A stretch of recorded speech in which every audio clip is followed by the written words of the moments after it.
Matt, lovely to catch up with you. It's been a while. Firstly, from everyone at DSW, we must say huge congratulations on being selected for Paris. You must be thrilled, delighted, elated, all kinds of emotions, no doubt, especially after the disappointment of Tokyo. Yeah, I'm really happy to be selected to go, and I couldn't have done it without DSW, to be honest. It's been a long process throughout the whole time, but it's definitely it was DSW played a massive role in getting me there.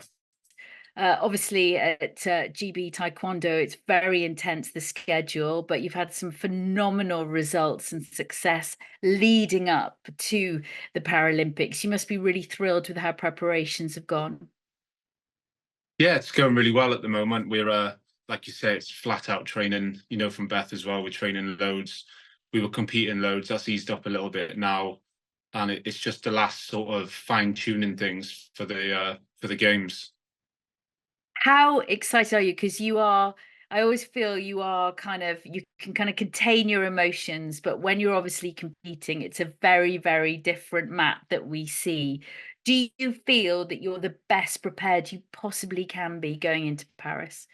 Yeah, I feel like I'm getting there. I'm definitely getting there. It's always you're trying to peak at the right time, and there's a lot of things going on behind the scenes and stuff, and there's a lot of things that come together at the right time. So you just put them in play now, and you let it play out, and you see what happens then at the time.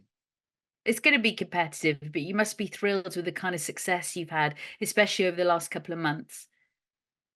Yeah, it's always competitive. I mean, truthfully, there's a lot of people in my division who anyone can win it on the day, depending on the system, how it's scoring, how the fights go, who you fought before. Because of the tournament situation, you might be carrying things from the fight before. You might have had a tough fight, an easy fight. There's so many variables in Taekwondo, but I think that's probably what makes it quite interesting.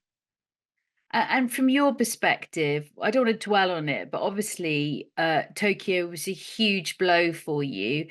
Do you think during this Paralympic cycle that it's made you even more determined to obviously book your place, shall we say?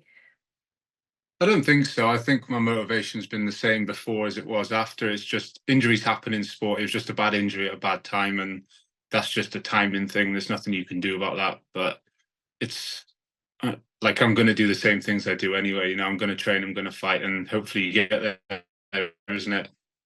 And how do you cope with that kind of competition? We're speaking to all our kind of Paralympians, and everybody's got a different approach. It's not just the physicality, it's the mental aptitude to compete on the world stage. How do you cope? Do you get nervous, or do you kind of use that to your advantage in terms of the adrenaline?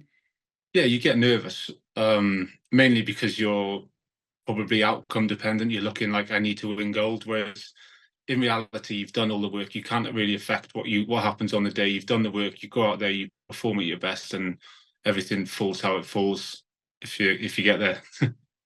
I know you divide your time between obviously based in Manchester, but also back home in Pembrokeshire. No doubt friends and family were absolutely thrilled when you obviously got the call up. Yeah, everyone's really happy. A few close friends and family are coming out to watch, so that'll be good because they haven't really had that opportunity very often. Because we normally could be like China, wherever, we're all over the shop when we compete normally. So it's good to have it close. Gives people the opportunity to come, and it's the big one as well. Yeah, it is. I mean, there's nothing quite like representing your country, is there? Yeah, it's always good to represent ParalympicsGB and Wales on the world stage. Yeah, it's always good. Well, listen, everyone at Disability Sport Wales will be cheering you on. We cannot wait to see you in action, getting out there in Paris and doing what you're brilliant at. So, a huge pub look from us all, Matt, and hope it goes well. Thank you very much.